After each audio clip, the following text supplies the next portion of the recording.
সংসদে প্রধানমন্ত্রীর অনুপস্থিতিতে কে ধরবেন হাল?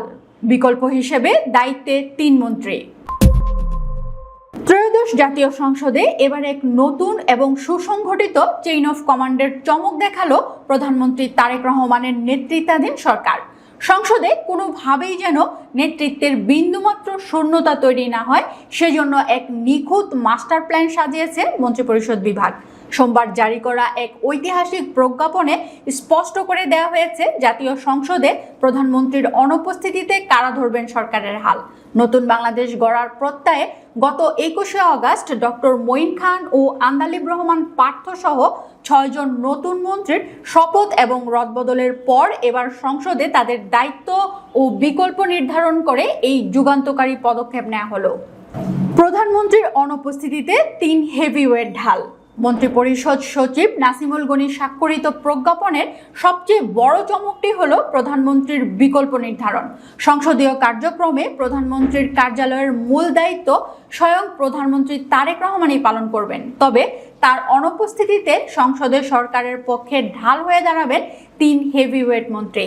তারা হলেন স্বরাষ্ট্রমন্ত্রী সালাউদ্দিন আহমেদ, মহিলা ও শিশু বিষয়ক এবং সমাজ কল্যাণ মন্ত্রী আবু জাফর মোহাম্মদ জাহিদ হোসেন এবং শিল্প, বস্ত্র ও পাট এবং বাণিজ্য মন্ত্রী খন্দকার আব্দুল মুক্তাদির। রাজনৈতিক বিশ্লেষকদের মতে এই ৩ জন পরীক্ষিত নেতাকে ব্যাকআপ হিসেবে রেখে প্রধানমন্ত্রী তারেক রহমান সংসদে এক অবৈধ প্রশাসনিক বলয় তৈরি করেছেন। প্রজ্ঞাপনে মন্ত্রিসভার অন্যান্য গুরুত্বপূর্ণ দপ্তরের সংসদীয় কার্যপ্রণালীও অত্যন্ত সুকৌশলে বণ্টন করা হয়েছে। ডক্টর আব্দুল মঈন খান স্থানীয় সরকার, পল্লী উন্নয়ন ও সমবায় মন্ত্রণালয়ের দায়িত্ব সামলাবেন। তার অনুপস্থিতিতে এই গুরু দায়িত্ব পালন করবেন প্রতিমন্ত্রী মীর শাহ আলম। তরুণ প্রজন্মের আইকন আন্দালিব রহমান পার্থ সামলাবেন সরকারের অন্যতম গুরুত্বপূর্ণ তথ্য ও সম্প্রচার মন্ত্রণালয়।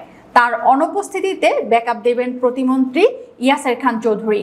খাদ্য মন্ত্রণালয়ের দায়িত্ব পালন করবেন আফরোজা খানম। তার বিকল্প হিসেবে থাকবেন মৎস্য, প্রাণী সম্পদ ও কৃষিমন্ত্রী মোহাম্মদ আমিরুর রশিদ। বেসামরিক বিমান পরিবহন ও পর্যটন মন্ত্রণালয়ের দায়িত্ব পাওয়া এম রশিদুজ্জামান মিল্লাত এবং পার্বত্য চট্টগ্রাম বিষয়ক মন্ত্রী সাচিং প্রু এই দুজনেরই অনুপস্থিতিতে সংসদে অত্যন্ত দক্ষতার সাথে বিকল্প দায়িত্ব পালন করবেন তরুণ প্রতিমন্ত্রী মীর মোহাম্মদ হেলাল উদ্দিন। এছাড়া গত ২১শে আগস্ট শপথ নেওয়া প্রতিমন্ত্রী হুমায়ুন কবির পররাষ্ট্র এবং শামীম কায়সার লিঙ্কন ধর্ম বিষয়ক মন্ত্রণালয়ের দায়িত্বভার গ্রহণ করার পর পুরো মন্ত্রিসভার এই নতুন পুনর্বণ্টন সরকারের গতিশীলতাকে বহুগুণ বাড়িয়ে দিয়েছে। আজকের এই প্রজ্ঞাপন প্রমাণ করে দিল তারেক রহমানের সরকার কোনো অপেশাদারিত্বে বিশ্বাসী নয়। সংসদে কে কখন কিভাবে দায়িত্ব পালন করবেন তার নিখুঁত ছক কষে তারা দেশবাসীকে একটি সুস্পষ্ট বার্তা দিয়েছেন। নতুন বাংলাদেশের চাকা এখন ১ সেকেন্ডের জন্য আর থামবে না।